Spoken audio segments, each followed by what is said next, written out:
Cyber నేరగాళ్లు జనాల weakness తో ఆడుకుంటున్నారు. అవకాశం దొరికిన చోటల్లా ఆడేసుకుంటున్నారు. అందిన కాడికి దోచేసుకుంటున్నారు. జనాల డబ్బుల్ని కొల్లగొడుతున్నారు. మాయ మాటలతో మభ్యపెట్టి మరీ దోచుకుంటున్నారు. తాజాగా ఓ కలెక్టర్ గారి ఫోటోని వాడుకుంటూ సైబర్ నేరాలకు పాల్పడ్డారు. ఈ విషయం కలెక్టర్కి తెలియడంతో పోలీసుల్ని ఆశ్రయించారు. ఇంతకీ ఈ సైబర్ నేరం ఎక్కడ జరిగిందనే కదా మీ అనుమానం? ఇంకెందుకు ఆలస్యం, మీరే చూడండి.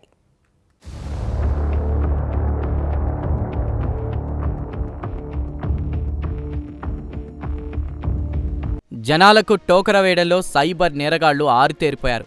మాయమాటలు చెప్తూ అందిన కాడికి దోచుకుంటున్నారు. వీరి ఆగడాలు రోజు రోజుకు పెరిగిపోతున్నాయి. అధికారులు ఎంత అవగాహన కల్పించినా ఎక్కడో ఒకచోట బాధితులు మోసపోతూనే ఉన్నారు. తాజాగా జయశంకర్ భూపాలపల్లి జిల్లాలో కలెక్టర్ పేరును వాడుకుని సైబర్ స్కామ్ చేసేందుకు ప్రయత్నించిన ఘటన వెలుగు చూసింది.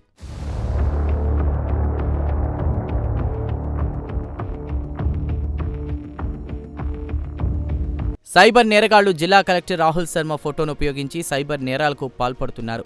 ఒక కొత్త నెంబర్ వాట్సాప్ ప్రొఫైల్గా పెట్టుకున్నారు. అనంతరం ఆ నెంబర్ నుంచి తోటి అధికారులకు మెసేజ్లు పంపడం ప్రారంభించారు. అత్యవసరంగా డబ్బులు అవసరమని వెంటనే పంపాలని కేటుగాళ్లు ఆ మెసేజ్ల్లో కోరుతున్నారు. ఈ విషయం ఆ నోటా ఈ నోటా కలెక్టర్ వద్దకు చేరింది. దీన్ని సీరియస్గా తీసుకున్న కలెక్టర్ పోలీసులను సంప్రదించారు. తన పేరుతో వస్తున్న ఈ మోసపూరిత సందేశాలపై వెంటనే జిల్లా పోలీసులకు ఫిర్యాదు చేశారు.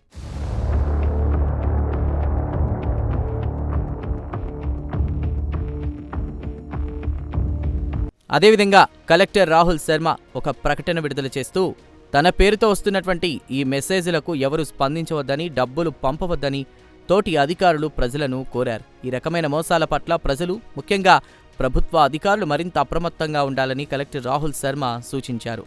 పోలీసులు ఈ సైబర్ నేరగాళ్లపై కేసు నమోదు చేసి దర్యాప్తు ప్రారంభించారు.